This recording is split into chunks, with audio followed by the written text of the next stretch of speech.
नमस्कार, मैं हूं चंद्रशेखर जोशी और आप देख रहे हैं अंतर्राष्ट्रीय खबरों का सबसे भरोसेमंद कार्यक्रम खबर दुनिया की। इस कार्यक्रम में हम आपको इस वक्त की बड़ी अंतर्राष्ट्रीय खबरें बताते हैं, साथ ही दो बड़ी खबरों पर अपने विशेषज्ञ मेहमान के साथ चर्चा करते हैं। आज हम सूडान के गृह युद्ध और अभूतपूर्व कत्ले आम और अमेरिका में शटडाउन और न्यूयॉर्क मेयर चुनाव पर अमेरिकी राजनीति पर चर्चा करेंगे। कार्यक्रम के अंत में आपको बताएंगे कि पाकिस्तानी सेना प्रमुख को लेकर आ रही है कौन सी बड़ी खबर जिससे उनकी ताकत कई गुना बढ़ जाएगी। होंगी और भी महत्वपूर्ण अंतर्राष्ट्रीय खबरें, लेकिन आइए सबसे पहले देखते हैं इस वक्त की अंतर्राष्ट्रीय हेडलाइंस। भारत और इजराइल के बीच प्रतिनिधिमंडल स्तर की वार्ता। द्विपक्षीय वार्ता में आतंकवाद, क्षेत्रीय सुरक्षा और भारतीय कामगारों के मुद्दे पर चर्चा। विदेश मंत्री जयशंकर ने आतंकवाद को बताया साझा चुनौती।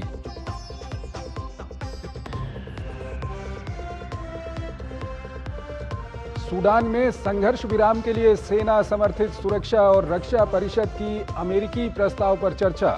संयुक्त राष्ट्र की हिंसा खत्म करने की अपील। अंतर्राष्ट्रीय न्यायालय ने जताई युद्ध अपराध की आशंका।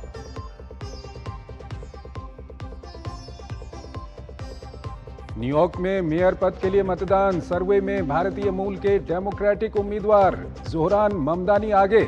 ममदानी के जीतने पर राष्ट्रपति ट्रंप की फंडिंग रोकने की धमकी। पूर्व अमेरिकी उपराष्ट्रपति डिक चेनी का 84 वर्ष की आयु में निधन। चेनी 2001 से 2009 तक रिपब्लिकन राष्ट्रपति जॉर्ज डब्ल्यू बुश के कार्यकाल में रहे थे उपराष्ट्रपति। नेपाल स्थित हिमालय की चोटियों पर बर्फीले तूफान में 9 लोगों की मौत। मरने वालों में इटली के 5 नागरिक भी शामिल। उधर फिलीपींस में भी तूफान के कारण आई भीषण बाढ़, 2 दर्जन से अधिक लोगों की मौत।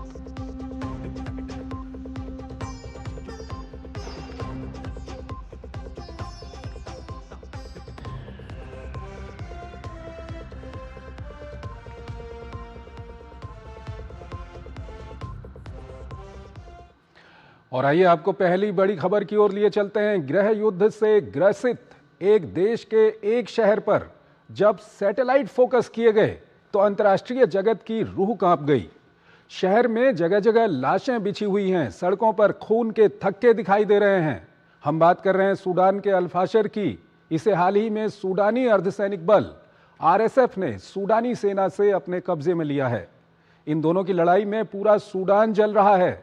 लाखों लोग मारे गए हैं, लाखों अकाल के प्रभाव में हैं। आइए आपको इससे जुड़ी हुई एक रिपोर्ट दिखाते हैं और फिर इस पर अपने विशेषज्ञ मेहमान के साथ चर्चा करेंगे।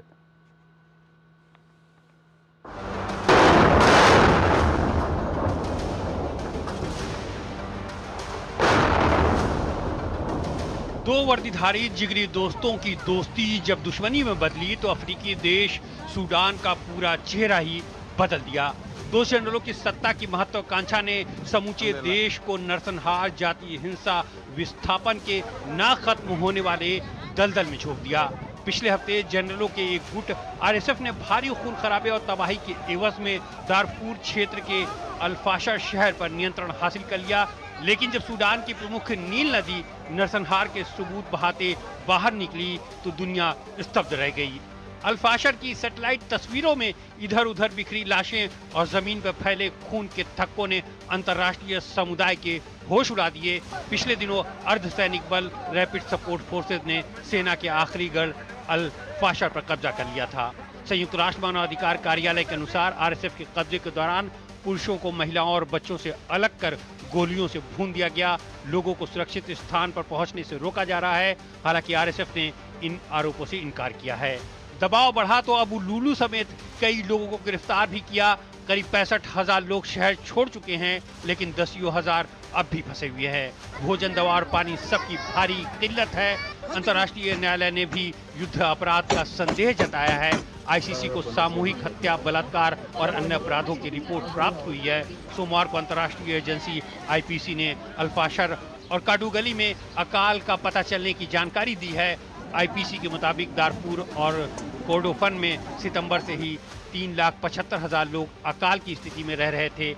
अधिक भूख से पीड़ित 6.3 मिलियन अतिरिक्त लोगों पर अकाल का खतरा मंडरा रहा है। आईपीसी ने चेतावनी जारी करते हुए कहा है कि अगर स्थिति पर नियंत्रण हासिल नहीं किया गया तो सूडान में बहुत से लोग भुखमरी और कुपोषण के भेंट चढ़ जाएंगे। सूडान में गृह युद्ध लंबे समय से जारी राजनीतिक और नस्लीय तनाव का नतीजा है।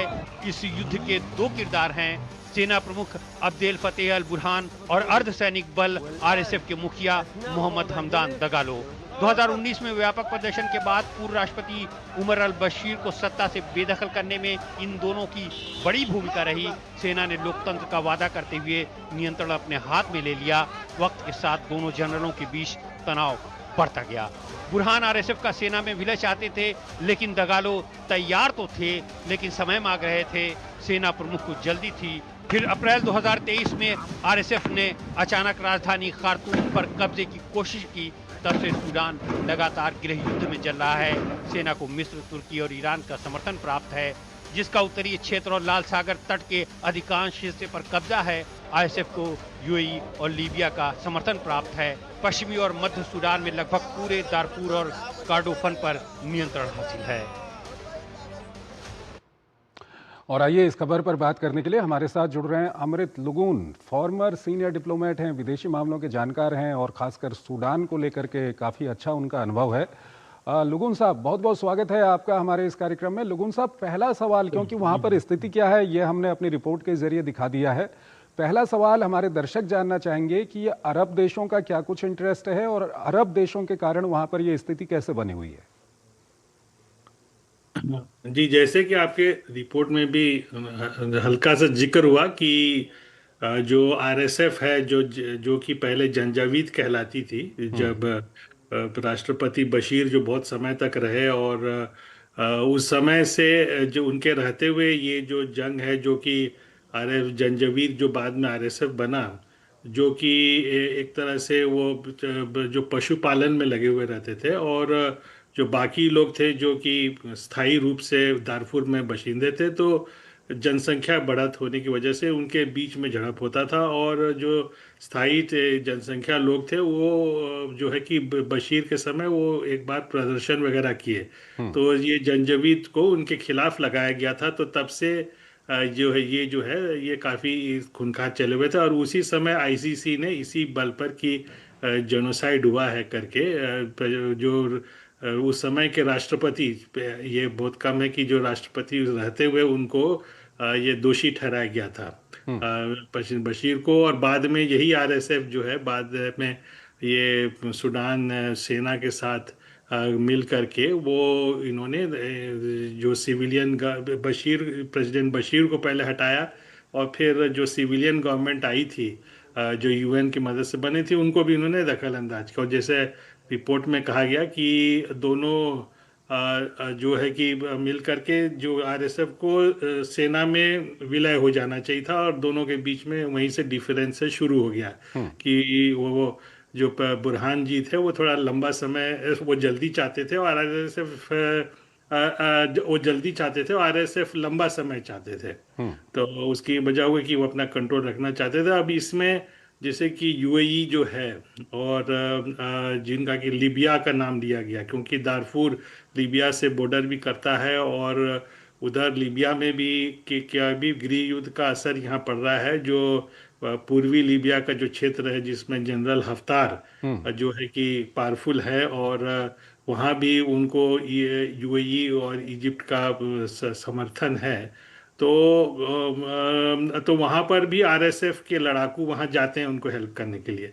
और दूसरा ये कि दारफूर जो है कि बहुत बड़ा जो है कि सोना का उत्पादक क्षेत्र बन गया है, और मिस्टर बशीर के समय भी था, तो प्रेसिडेंट बशीर, तो उन्होंने उनको अलाउ किया हुआ है कि जो हमेती है, दगालो जो है, इनके और इनके जो कंपनी है और जो इनके जो लोग हैं, ये लोग ही डायरेक्ट उसका वो जो है कि बेनिफिट जो ले रहे थे सोना का जो भाव है। और सबसे ज़्यादा जो है कि अनऑफिशियल वे में अनौपचारिक रूप से ये यूएई में जो है कि स्मगल हो करके बहुत जाता है। और जो दुबई का जो जो सोना का बाजार है या यूएई में, ये बहुत बड़ा उसका तो हिस्सा ये लुगुन साहब, सूडान कहीं ना से। कहीं ये साफ तो हो गया है कि जो सुडानीज आर्मी है उसको कहीं ना कहीं इजिप्ट का समर्थन हासिल है, और आरएसएफ की हम बात करें तो जी जी सऊदी। हाँ, आरएसएफ उसमें थोड़ा सा दुविधा ये है कि हम्म। इजिप्ट जो है, हम्म। जो लीबिया में तो वो जनरल हफ्तार को मदद करती है, हम्म। चाहती है, उनके उनके पक्ष में है, हम्म। जिसमें आरएसएफ भी है।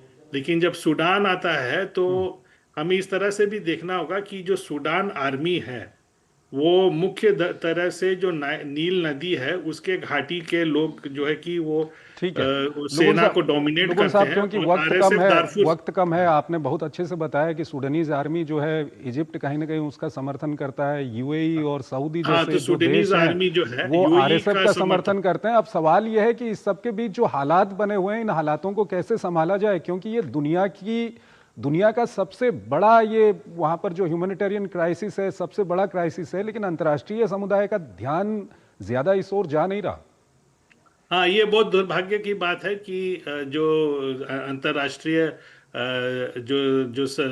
जो अटेंशन है, हम्म। जो है कि वो ज़्यादातर यूक्रेन या तो गाजा में जा रहा है, लेकिन हो सकता है उससे बड़ा आपदा सूडान में आ रहा होगा, जिस तरह के बड़ा एरिया है और जितने बड़े तादाद में लाखों में जो भूखमरी का स्थिति है। हम्म। और अब ऐसा लग रहा है अल फाशर जो था वो दारफूर का जो आखिर मेजर सिटी था, जो मुख्य सिटी था, जो कि आर्मी के कंट्रोल में था। हम्म। अब उसके जाने के बाद अब सारा का सारा दारफूर आरएसएफ के कब्जे में आ जाता है। हम्म। तो जिस तरह से दक्षिण सूडान 2011 में अलग हो गया, और उसके पहले 2005 में कॉम्प्रिहेंसिव पीस एग्रीमेंट हुआ था, तो कुछ उस तरह की ओर जाते हुए दिखता है कि सूडान का विभाजन फिर ना हो जाए, जिसमें कि जो है कि सेना का कंट्रोल जो है नील नदी और उसके आसपास ठीक के है। रह जाए, और दारफुर आरएस को चला जाए, तो हो सकता है कि वो पड़े, क्योंकि और कोई रास्ता अभी नहीं दिख रहा है इस तरह से। हाँ, लेकिन कहीं ना और कहीं सवाल बने रहेगा कि अंतर्राष्ट्रीय समुदाय जिसको गाजा दिखता है, यूक्रेन दिखता है, उसको दुनिया का इतना बड़ा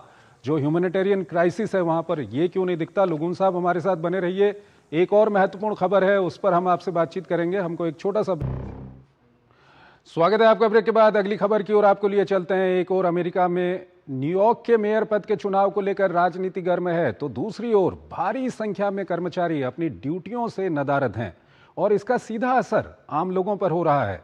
दरअसल ये सब हो रहा है अमेरिका में फिस्कल शटडाउन के कारण।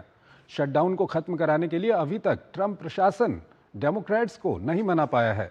आइए आपको इस संबंध में एक रिपोर्ट दिखाते हैं और फिर इस पर अपने विशेषज्ञ मेहमान के साथ चर्चा करेंगे।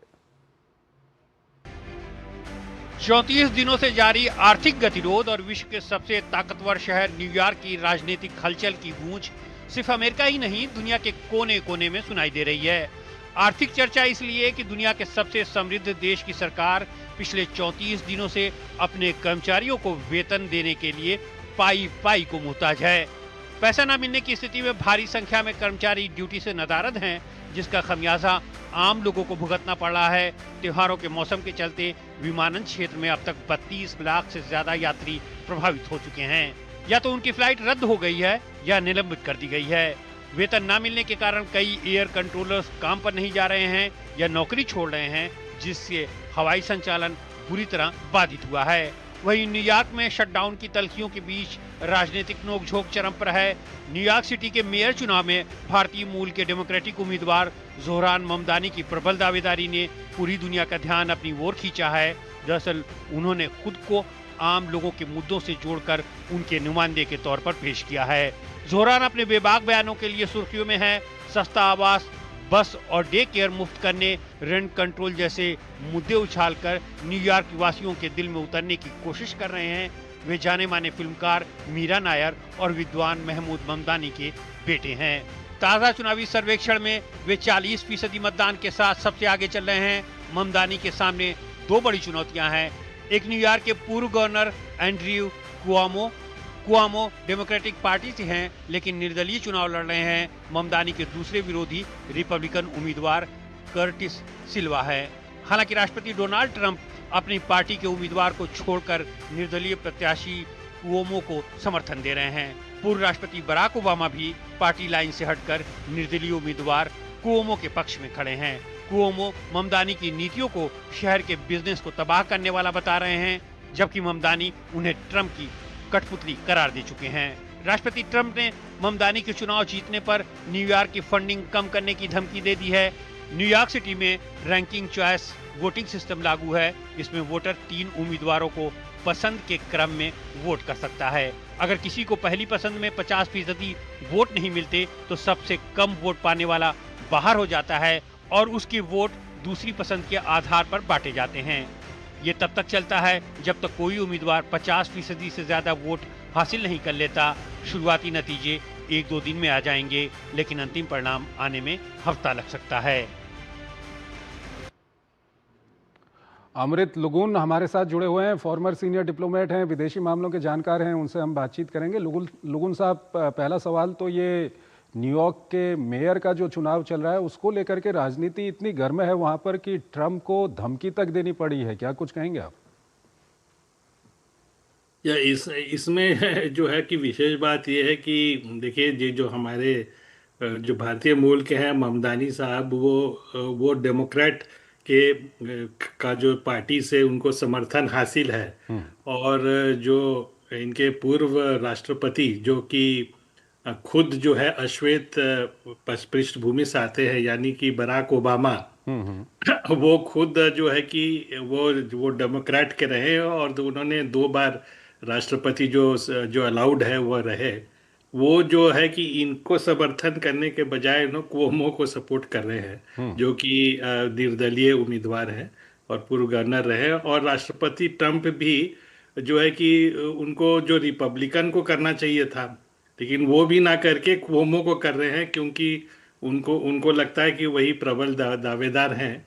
और जो है कि अगर ममदानी साहब जीत जाते हैं ये चुनाव, जो कि रैंकिंग सिस्टम जैसे उन्होंने कहा कि के हिसाब से होता है अब चुनाव, तो ये पहली बार होगा कि कोई भारतीय मूल का और इवन एक अश्वेत व्यक्ति जो न्यूयॉर्क का जो है कि मेयर बनेगा, जो कि न्यूयॉर्क की मेयर को यूएस में कहते हैं कि दूसरी सबसे बड़ी चुनौती वाला पद है राष्ट्रपति के बाद, यूएस के राष्ट्रपति के बाद।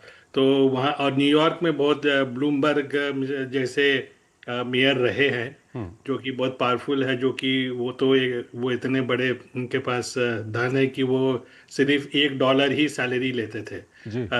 हाँ, जबकि सैलरी अच्छा खासा $2.5 लाख है न्यूयॉर्क मेयर का मेरे हिसाब से। तो ये पहली बार ऐसा जैसे कि ये यूएसए के इतिहास में होगा कि एक अश्वेत व्यक्ति, वो भी भारतीय मूल का, जो कि इतना बड़ा पद पर, जो कि दूसरी सबसे चुनौती भरा वाला पद है, उसमें आएगा। तो सबको लगे हुए कि ये किसी तरह ना हो। कुछ परिणाम आते हैं वहां पर। दूसरा सवाल यह है कि ये यूएस में जो फिस्कल शटडाउन चल रहा है उसको लेकर के अब करीब 34-35 दिन होने वाले हैं। ये तो पुराना जो वहां का सबसे लंबा शटडाउन था उसका भी रिकॉर्ड तोड़ने वाला है, कोई हल नहीं निकला। हाँ जी, ये भी एक बहुत बड़ा ये है, क्योंकि जो यूएस का जो फिस्कल डेफिसिट है वो बहुत बढ़ गया है। और जो ट्रम्प साहब जो हैं, जो वहाँ के जो रिच लोग हैं, जो वहाँ का स्टॉक मार्केट तो अच्छा ही कर रहा था, जो वहाँ के धनी लोग हैं जिनका कॉरपोरेट टैक्स उसको और भी घटाने की बात कर रहा है, जो कि डेमोक्रेट वाले जो हैं वो उसके खिलाफ हैं, क्योंकि वो कहता नहीं तो वो कहाँ से आएगा। और जो जो जो घाटा है वो बहुत तो हर साल बढ़ते गया। अभी तक भी पिछले अगर 5 साल का हम आंकड़ा देख लें तो ऐसा कोई भी ये साइन नहीं आ रहा है कि ये घटने की ओर बढ़ रहा है। तो ये बहुत बड़ा चैलेंज है। और दूसरा कि डॉलर भी जो है, जो कि यूएस का मुख्य जो हथियार टाइप का है, जो कि दुनिया में मेन करेंसी के रूप में यूज़ किया जाता है, वो भी अब चैलेंज में आ रहा है। चाइना, रशिया, ब्रिक्स में जो कि सब अपने अलग करेंसी में क्रिप्टो करेंसी आ रहा है। तो ये तो डेमोक्रेट्स जो है कि जो कि थोड़ा ही से कम है कांग्रेस और सीनेट में, ये रिपब्लिकन से, तो उनको लग रहा है कि एक अभी अच्छा मौका है कि जो राष्ट्रपति ट्रंप हैं, जो ऐसे भी जो उनके कार्यकाल में बहुत से ऐसे उन्होंने कदम उठाया जो उन्होंने सेना भेजा है कि स्टेट्स में एक तो कहीं ना कहीं उनको कंट्रोल। घेरने के लिए एक अच्छा मौका देख हाँ, रहे एक हैं घेरने के लिए डेमोक्रेट्स, अच्छा। और क्योंकि वहां पर जल्द ही मिड टर्म इलेक्शन भी होने वाले हैं, तो डेमोक्रेट्स के लिए एक अच्छा मौका वो डेमोक्रेट्स, दिखा। हाँ, तो जी। लेकिन लगता है कुछ ना कुछ अभी तक ऐसा यूएसए में हुआ नहीं है कि नहीं हल निकला है। तो उनको ये देखना जितना होगा कि प्रेशर हल कब डालने का तक है वहां वो पर निकल कोशिश पाता कर है। रहे हैं। लुगुन साहब, बहुत बहुत शुक्रिया आपका हमारे इस कार्यक्रम में जुड़ने के लिए, और दोनों ही महत्वपूर्ण विषयों पर अपना महत्वपूर्ण विश्लेषण हमारे दर्शकों के साथ साझा करने के लिए। यहाँ पर एक छोटा सा ब्रेक लेंगे और ब्रेक के उस पार आज की कुछ और महत्वपूर्ण और बड़ी अंतर्राष्ट्रीय खबरें आपको बताएंगे। स्वागत है आपका ब्रेक के बाद। अंतर्राष्ट्रीय खबरों के हमारे इस खास कार्यक्रम को हम यहीं पर समाप्त करते हैं, लेकिन जाते जाते आपको छोड़ के जाते हैं आज की कुछ और बड़ी और महत्वपूर्ण अंतर्राष्ट्रीय खबरों के साथ। आप इन खबरों को देखिए और हमारी पूरी टीम को इजाजत दीजिए। नमस्कार।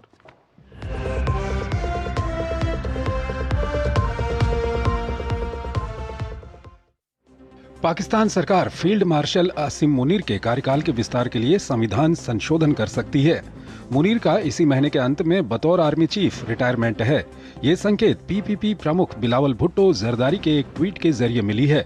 बिलावल ने खुलासा किया कि प्रधानमंत्री शहबाज शरीफ ने संविधान संशोधन पर समर्थन के लिए उनकी पार्टी से संपर्क किया है।